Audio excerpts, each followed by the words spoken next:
What's going on, everybody? This is Cody, the home theater hobbyist, and today I want to talk to you about this feature-packed box that I have right here. This is the Emotiva XMC-2. It is a 16-channel surround sound processor. Yeah, you heard me right. 16 channels. This can do a full-blown 9.1.6 Dolby Atmos setup. So if you have a Mac Daddy theater with 9 floor level speakers, a subwoofer, and 6 overhead speakers, this can process it, okay? This can do that in Dolby Atmos, which is really cool. But it also supports DTS-X, it can decode that, along with DTS, HD Master Audio, Dolby True HD, Dolby Digital, and all of the, let's say, major surround formats that you're going to use for movies today. It can support it, okay? But it also has really good video support as well, because it has 8 HDMI inputs here, so you can use this as an HDMI switcher in their 2.0B, which means that it does support 4K UHD with HDR support for HDR10, HDR10 Plus, and Dolby Vision, and these inputs can do 4K 60. So if you are gaming in 4K 120, this can't quite do that, but otherwise it's really got us covered, okay? It also has 2 HDMI outputs, so you can connect to your television and your projector if you have a setup like that. And one of the outputs includes enhanced audio return channel with the latest firmware from Emotiva. So that means if you connect it to a compatible television, the audio from your television, if you're using the built-in apps, can be sent to this processor for processing. And that's basically all of the audio formats, including Dolby Atmos and DTS-X. And for you music lovers, this has both analog and digital inputs. So if you have a media streamer, CD player, SACD player, something like that, you're probably going to find the right connection on the back of this box. And it has a reference mode, which basically just kind of shuts down everything it can and just gives you the pure sound that you want. I mean, this thing is bad, everybody. It is bad. But let me take a step back and kind of tell you a little bit about how you're going to set this up to make it work in your system. Now, the XMC-2 is a surround sound processor. And what that means is it receives an audio signal from a source device, like a streaming media box, maybe your television, a Blu-ray player, something like that, receives that audio signal and it decodes the signal. So it decodes Dolby Digital, Dolby Atmos, Dolby True HD, DTS-X, all of these different audio formats, and it sends that decoded signal onto an amplifier like the one that I have here. Now, after it hits the amplifier is connected to your speakers, and that is how you hear sound. So this setup right here that you can see, the XMC-2 and this amplifier, is known as separates, because you kind of have 2 different things in 2 different boxes, and this allows for a cleaner signal path, so you don't have to worry about amplifier noise messing around with your processed signal. That's why people do it. But you will need a separate amplifier. Now, Emotiva does sell a line of amplifiers known as the XPA line, and it pairs very well with the XMC-2 because the XPA line has balanced inputs that will match with the XMC-2's balanced outputs. Now, they have several. They have, a 2-channel all the way up to an 11-channel. So you have to figure out which one works best for your setup, but it will work. And one of the benefits of the XMC-2 and its trigger cable is that you can connect the trigger cable to the XMC-2 and your amplifier. And when you hit the power button on the XMC-2, your amplifier will turn on as well. And if you're using HDMI CEC control, you can turn on your television, and all of this will turn on at once because the trigger cable is enabling your amplifier to turn on. And so it works really well when everything is connected. So let's talk about my experience. And I have to say, I'm not going to cover everything in this video because it is a lot, but I do want to hit a few of the highlights, and I want to start with software. Now, version 3.2 is the latest firmware version as I'm recording this video, and I've had it loaded on here. And the headlining feature, in my opinion, is enhanced audio return channel. And I tried it. I plugged this into my TV and started watching the built-in apps, including Disney Plus, Amazon Prime Video, and some others. And I have to say, Dolby Atmos tracks come right through. If there were a Dolby True HD track, it would come through as well. DTS-X, it would come through. All of it works, and it works well. And while I had it up there and I was like, let me just try this out. Let me compare Dolby Atmos on my built-in app to the Apple TV to a 4K Blu-ray disc. And I chose Iron Man because that's all on Disney Plus. And I have to say, it all works. I enjoyed listening to the audio on the 4K Blu-ray disc because it's it's just got a bit more beef to it. I guess I'll say it like that. It's all Dolby Atmos, but again, there's still some internet weather kind of stuff going on with streaming. And so I just found that it just had just a bit more oomph to the soundtrack when listening to the 4K Blu-ray disc. But for the Apple TV app and also the Disney Plus app built into the LG C1 that I have, it all worked. I got Atmos through the processor. Now, while I was doing this, I also tested out the HDMI switching ability of this, because I was switching back and forth quite a bit for about, I don't know, 10, 15 minutes or so. And it worked for a while. Eventually it kind of got a little hung up and I could switch back and forth and see video, but the audio kind of stopped playing. And so I was like, that's interesting. So that was one little glitch that I had. I restarted the processor and audio came back. I was able to switch back and forth and it worked, but it did get a little hung up there.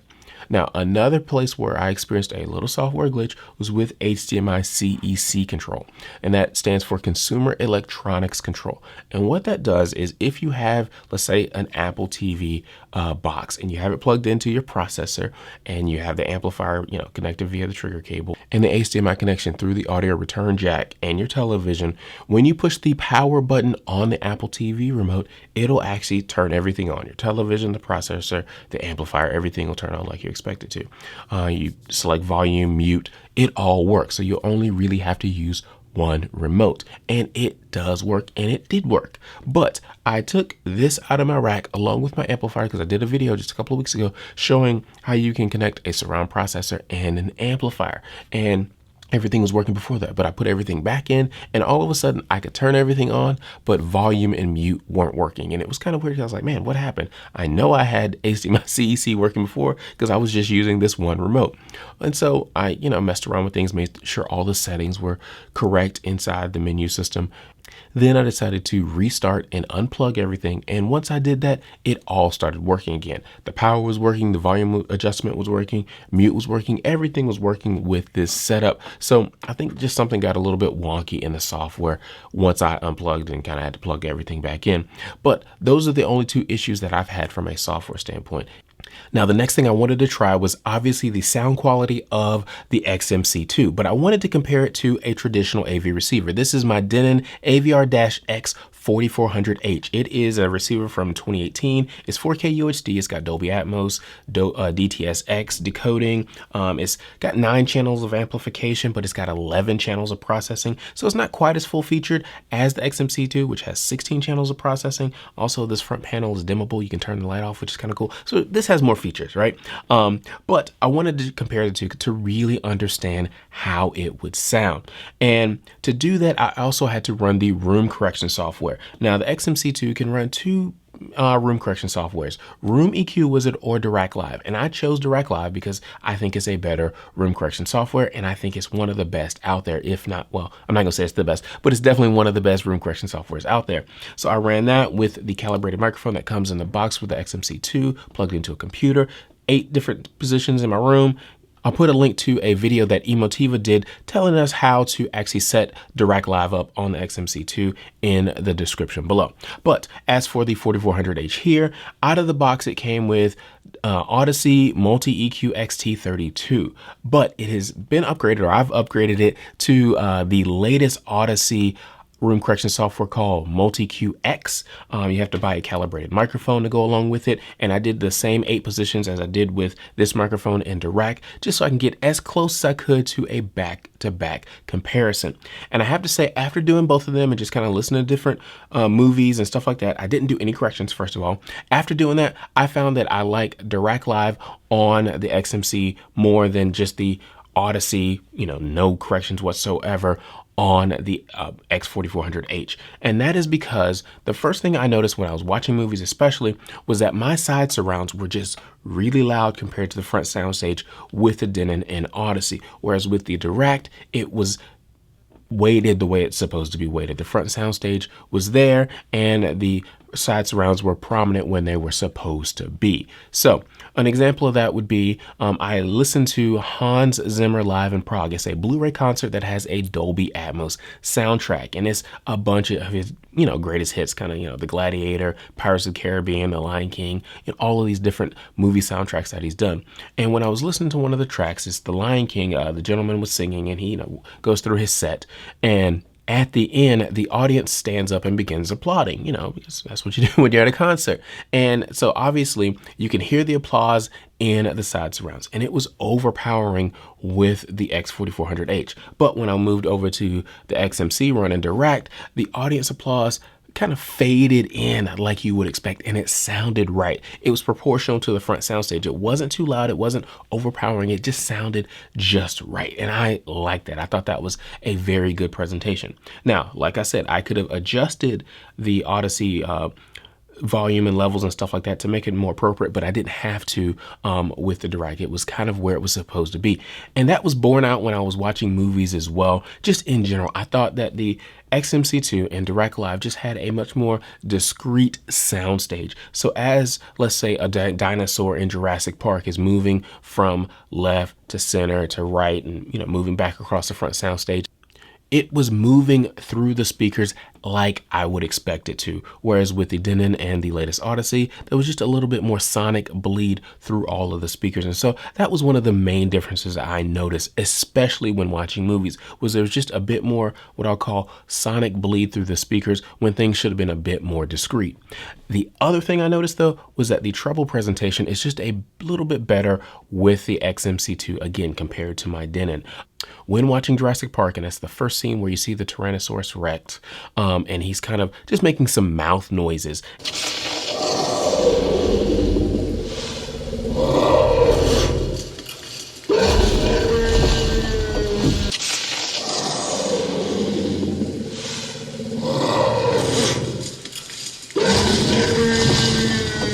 And I just noticed those mouth noises just a little bit more. It was a little bit more prominent, a little bit more discreet coming out of, let's say, the front left area with the XMC-2 as compared to the Denon.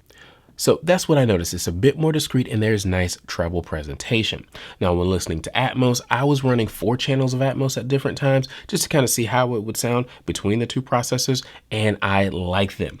Now, I will say that one advantage of the XMC-2 is that if you're not running top middle Atmos speakers, you can take those 2 speaker connections and make them a second and third subwoofer. So I actually was running 3 subwoofers with this at different times, and I have to say, it sounds good. It sounds really good. You get nice bass balance in your room when you're running that many subwoofers, and if you can get a 4th, that would be even better. But I couldn't do that with this one. I could only do 2 subwoofers with this one. But with the XMC-2, I did 3 subwoofers, and it works really well. But unfortunately, you do have to give up top middle. So if you want to go with 6 channels above, you can only do one subwoofer out from the XMC-2.